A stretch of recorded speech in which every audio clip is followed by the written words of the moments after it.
প্রতিজ্ঞান মানুষ সংসারে আপনাদের সকলকে স্বাগত। আবারও আমরা একটি আজকে নতুন রেসিপি নিয়ে হাজির হয়েছি। আজকের রেসিপি হলো দেশি মুরগির ঝোল। আর এই দেশি মুরগির ঝোল যদি ঠিকভাবে বানানো যায় খুব সুন্দর লাগে খেতে।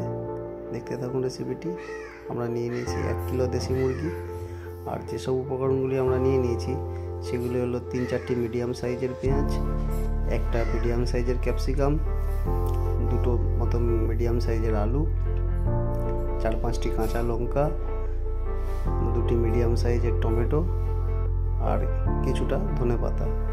আর আমরা আদা রসুন 50 গ্রাম করে নিয়ে নিয়েছিলাম, সেটিকে মিক্সির মধ্যে বেটে নিয়েছি।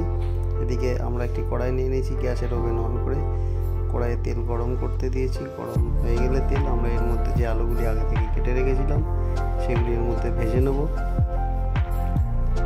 আমার চ্যানেলে যারা নতুন ভিউয়ার্স দেখছেন এখনও সাবস্ক্রাইব করেননি তারা অবশ্যই আমাদের চ্যানেলটিকে সাবস্ক্রাইব করবেন আর অনেক লাইক শেয়ার করবেন এবং কমেন্ট করে জানাবেন আমাদের ভিডিও কেমন হচ্ছে। আপনারা যদি লাইক শেয়ার সাবস্ক্রাইব করেন তাহলেই আমরা নতুন ভিডিও বানানোর উৎসাহ পাবো।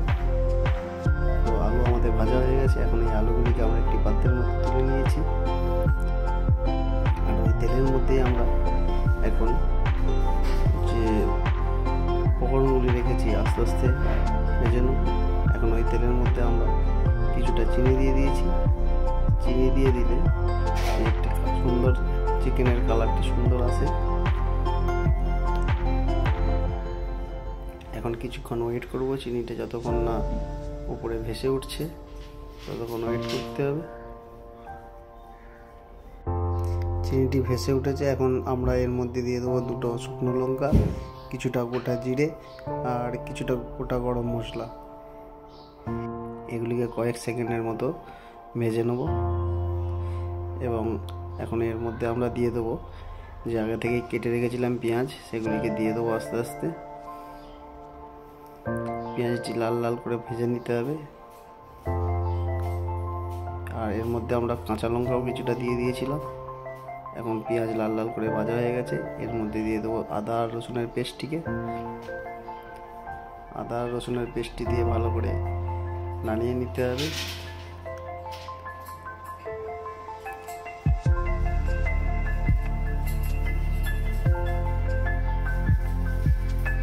এখন আদা রসুনটিকে ভেজে নিতে হবে কিছুক্ষণ, যাতে এর মধ্যে আদা রসুনের কাঁচা গন্ধটা চলে যায়। যে গুঁড়ো মশলাটিকে আমরা এর মধ্যে দেবো সেটিকে একটি বাটির মধ্যে নিয়ে নিয়েছি। 1 চামচ হলুদের গুঁড়ো, 1 চামচ জিরের গুঁড়ো, 1 চামচ ধনের গুঁড়ো, 1 চামচ কাশ্মীরি মির্চি এবং 1 চামচ লাল লঙ্কার গুঁড়ো বাটির মধ্যে আমরা এটিকে ভিজিয়ে নেব।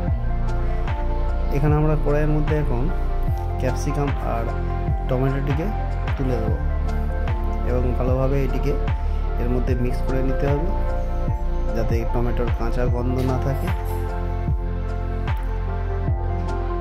আপনারা অনেকেই অনেক রকমভাবে চিকেন বানিয়ে খান, তো এইভাবে দেশি মুরগি বানিয়ে খাবেন, আশা করি খুব সুন্দর লাগবে খেতে।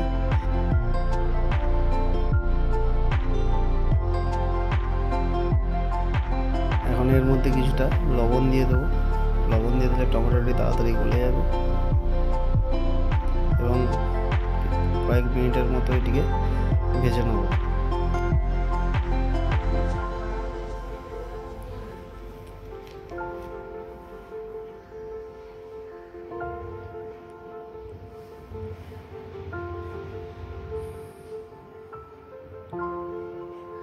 দেখুন আমাদের মশলা ভাজা প্রায় হয়েই এসছে। অ্যাকচুয়ালি চিকেন রান্না যদি মশলা ঠিকভাবে কষানো না হয় তাহলে ভালো হয় না। তো আমাদের এই মশলার মধ্যে এখন আমরা যে মুরগিটিকে আগে থেকে কেটে ধুয়ে রাখা ছিল সেটিকে এর মধ্যে তুলে দেবো।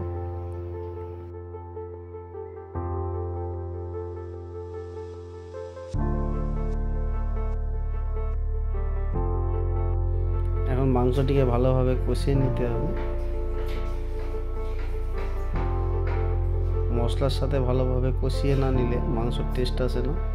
তো এই মাংসটিকে এখন 10 থেকে 15 মিনিটের মতো অনবরত নাড়িয়ে কষিয়ে নিতে হবে যাতে মাংসটা সেদ্ধও হয়ে যায় আর টেস্টিও হয়।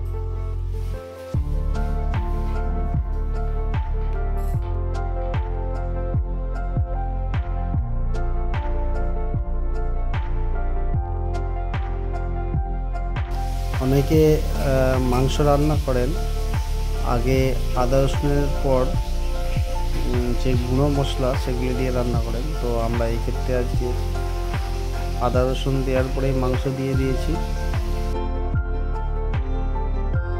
এইভাবে রান্না করলে কি হয়, যে পেঁয়াজের রসটি থাকে তাতে মাংসটি খুব সুন্দর সেদ্ধ হয় আর পুরো মশলাটি মাংসের মধ্যে ঢুকে যায়। এখন ভেজে রাখা আলুগুলি মাংসের মধ্যে দিয়ে দেবো এবং ভালো করে কষাতে থাকবো। দেখুন আমাদের মাংস প্রায় কষানো হয়ে এসেছে। এখন যে গুঁড়ো মশলাগুলি আগে থেকে ভিজিয়ে রেখেছিলাম এখন এই কড়াইয়ের মধ্যে তুলে দেবো এবং ওই বাটিতেই কিছুটা জল নিয়ে এখন এর মধ্যে বাকি মশলাটা দিয়ে দেবো এবং ভালোভাবে কষিয়ে নিতে হবে।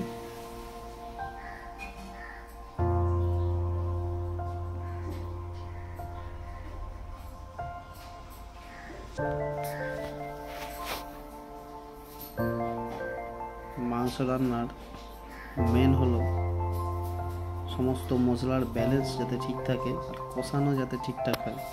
আর দেশি মুরগি রান্না করতে একটু এমনি সময় বেশি লাগে, কারণ নর্মাল পোলট্রি মুরগির থেকেও দেশি মুরগিটা একটু চিমুক টাইপের হয়, এই জন্য এটি সেদ্ধ হতে অনেকটাই সময় লাগে।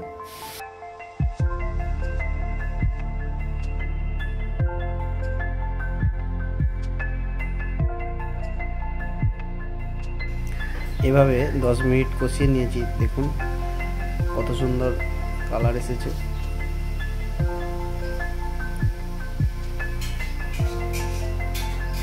সুন্দর কালার এসেছে। এখন এর মধ্যে আমরা 3 বাটির মতো জল গরম করে রেখেছিলাম, সেটি এর মধ্যে আমরা দিয়ে দিয়েছি। আপনারা চাইলে জল আপনাদের প্রয়োজন মতো দিতে পারেন। যেহেতু আমরা ফ্যামিলির অনেকজন আছি সেই জন্য আমরা জলটা একটু বেশি দিয়েছি। আর এই জলটিকে আমরা এখন অনেকক্ষণ ধরে ফুটিয়ে নেব। আর জলটি প্রায় হাফের থেকেও কম এখন ফুটাতে গিয়ে হয়ে যাবে, তো সেহেতু আমরা জলটা একটু বেশি দিয়েছি। মশলাটিকে ভালো করে জলের মধ্যে মিশিয়ে নিয়ে এখন এটিকে ঢাকনা চাপা দিয়ে ভালোভাবে রান্না হতে দেবো। 10-15 মিনিটের মতো রান্না হতে দেবো।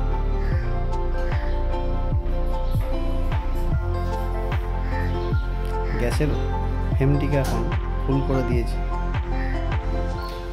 মাঝে মাঝে ঢাকনা খুলে মাংসটিকে ভালোভাবে নাড়িয়ে নিতে হবে যাতে কড়াইয়ের নিচে মাংসটি ধরে না যায়।